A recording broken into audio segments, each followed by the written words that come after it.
कुछ मसाला आप बचा लीजिए। बीरेन जी, आज बाबा साहब की जन्म जयंती है और आज मैंने देखा कि पॉलिटिकली भी भारतीय जनता पार्टी हो या दूसरे दल, आज ये सब लोग मध्य प्रदेश में इकट्ठा थे। अखिलेश यादव, जयंत चौधरी और चंद्रशेखर आज़ाद। ये तिकड़ी क्या साबित करना चाहती है उत्तर प्रदेश में? आज वहाँ जाके इन लोगों ने यूपी की पॉलिटिक्स में क्या संदेश दिया है दलित समाज को? देखिए, भारतीय राजनीति में अंबेडकर का महत्व इसलिए भी बढ़ा कि वो दलितों के वोट दिलाने वाले एक महापुरुष के तौर पर उनकी पहचान बनाई गई। सबसे पहले कांसीराम और मायावती इस झंडे को लेकर आगे बढ़ते थे और जब बसपा कमज़ोर हुई तो भाजपा ने वो झंडा थाम लिया। अब वो दलितों के वोटों पर अधिकार और उनके लिए योजनाएं, तमाम सारी चीज़ें लाती जा रही है। अंबेडकर के लिए पहले कहते थे यही लोग कि खेते में अंबेडकर, घूरे में अंबेडकर, हर जगह अंबेडकर का खड़ा कर दिए। ये तो मायावती की सरकार की बड़ी आलोचना, अंबेडकर पार्क के निर्माण को लेकर तमाम सारी बातें, दौलत की बेटी क्या क्या उनको कहा जाता था। लेकिन अब वही अंबेडकर के अनुयायियों को अपने साथ मिलाने के लिए बीजेपी, समाजवादी पार्टी, कांग्रेस, सब हर कोई चाहता है कि वो लोग हमारे साथ आएँ, क्योंकि एक बहुत बड़ा वोट बैंक है। और एक ज़माना था कि मायावती एक छत्र नेता थी उत्तर प्रदेश में, ख़ास तौर से उनके पास 22% ये माना जाता है एक दलित वोट है उत्तर प्रदेश में, और वो मायावती के साथ है। लेकिन बीजेपी ने धीरे धीरे मायावती को कंगाल कर दिया। उनका वोट बैंक अब 12% के लगभग रह गया 2022 के विधानसभा चुनाव में। वोट खींचा उनके नेताओं को भी खींच लिया। आज ब्रजेश पाठक डिप्टी सीएम हैं, जुगुल किशोर, ब्रिजलाल और जयवीर सिंह, लालजी प्रसाद निर्मल जो अम्बेडकर महासभा चलाते थे, तमाम ऐसे नाम हैं जो बीजेपी में आ गए। तो अब सांसदों की बारी है। आजकल बीएसपी वाले सांसद भी सब, कोई योगी से मिल रहा है, कोई मोदी से मिल रहा है, कोई तारीफ कर रहा है सदन में। तो वही हाल है कि मायावती के सामने पार्टी को बचाने का भी एक बड़ा संकट आ गया और राष्ट्रीय दर्जा को भी, क्योंकि 2014 में उनकी पार्टी अकेले लड़ी थी और उनको सीटें नहीं आई थी लोकसभा की। तो एक बड़ी समस्या है। लेकिन इधर दो नए प्रेमी उभरे, उसमें अखिलेश यादव और जयंत चौधरी दलित वोटों के नए प्रेमी बनकर उभर रहे हैं। नौजवान नेता हैं और अखिलेश यादव ने तो एक बाबा साहब वाहिनी भी खड़ी कर दी और आजकल वो स्वामी प्रसाद मौर्य से प्रभावित हैं। अंबेडकर की मूर्ति का वो अनावरण करने भी गए थे।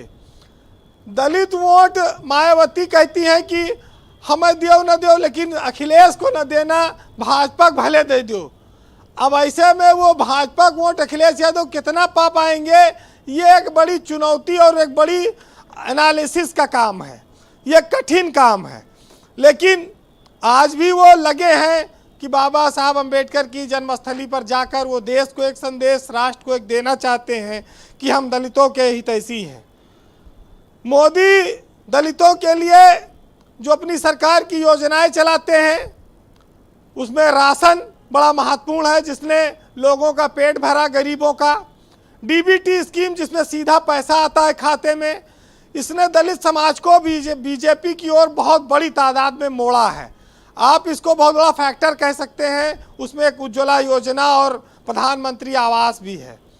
लेकिन इधर योगी भी जोर लगाए हैं। हर घर में उन्होंने कहा कि हमने दलितों को पानी पीने में जो भेदभाव होता था वो हमने दूर कर दिया, नल से पानी पहुंचा रहे हैं 1 करोड़ लोगों को, आज ही उन्होंने कहा। अंबेडकर का एक लखनऊ में संग्रहालय भी वो योगी सरकार बनवा रही है। तो ये लोग दलितों के यहाँ भोजन भी करने लगे हैं। लेकिन बस ये जाते हैं खाने, अपने यहाँ बुलाते नहीं। ये एक थोड़ा से अंतर है, वो भी होना चाहिए कि भाई अपने घर भी बुलाओ खाने पे दलितों को का बार। तो ये जो भोज की परंपरा है, दलितों के घरों में पानी है, राशन है, पैसा है, उनकी जीवन शैली को बदल रहा है। आरक्षण पर भी सवाल आता है कि भाई आरक्षण कब तक, कैसे। कुछ लोग कहते हैं कि वो साजिश है, ख़त्म कर देना चाहते हैं। लेकिन अंबेडकर इस देश में असली मसीहा है दलितों के, इसमें कोई शक नहीं, और उनको लोग पूजते भी हैं। और भारत में तो देखिए कई सारी समस्याएं रही हैं, उसमें जातिवाद, पाखंड, अंधविश्वास, छुआछूत और अन्याय, गरीबों का शोषण, बहुत सारी चीज़ें ऐसी रही जो हमारे समाज में चलती रही हैं जी। क्योंकि हम आडंबर में इतने घिरे हैं कि हम कहता है कि आदमी जो है वो मुर्दों को पूजता है, जो मर जाता है उसकी पूजा होती है, उनकी अस्थियां पूजी जाती हैं, राख पूजी जाती है, लाशें पूजी जाती हैं।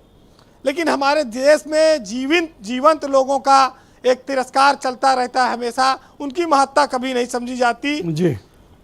जो गरीब आदमी है, कितनी विडंबना है और दुर्भाग्य है, विरोधाभास है कि जो आदमी अपने पीठ पर 100 किलो के चावल का कट्टा ढो सकता है, वो 100 रुपए किलो का चावल खरीद कर नहीं खा सकता, उसकी जेब में इतने पैसे नहीं हैं, और वो 100 किलो का बोरा पीठ पर ढोता है। जी। ये हमारे देश की एक व्यवस्था चली आ रही है और इसमें परिवर्तन की जरूरत है।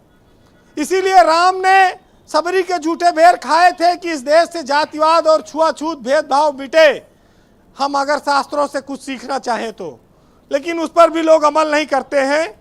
बहरहाल अंबेडकर ने कहा, पढ़ो, शिक्षित बनो और अपनी ताकत को पहचानो। एक शायर थे सफदर हाशमी, उन्होंने लिखा है कि काखा गागा को पहचानो, अलिफ को पढ़ना सीखो और आई को हथियार बनाकर लड़ना सीखो। पूछो मजदूरी की खातिर लोग भटकते क्यों हैं, पढ़ो तुम्हारी सूखी रोटी गिद्ध लपकते क्यों हैं। पूछो माँ बहनों पर ये बदमाश झपटते क्यों हैं, पढ़ो तुम्हारी मेहनत का फल सेठ गटकते क्यों हैं। बहुत शुक्रिया आपका बीरेन जी, बहुत बहुत धन्यवाद ग्राउंड जीरो से हमें इनपुट उपलब्ध कराने के लिए। बीरेन जी आपका बहुत बहुत धन्यवाद।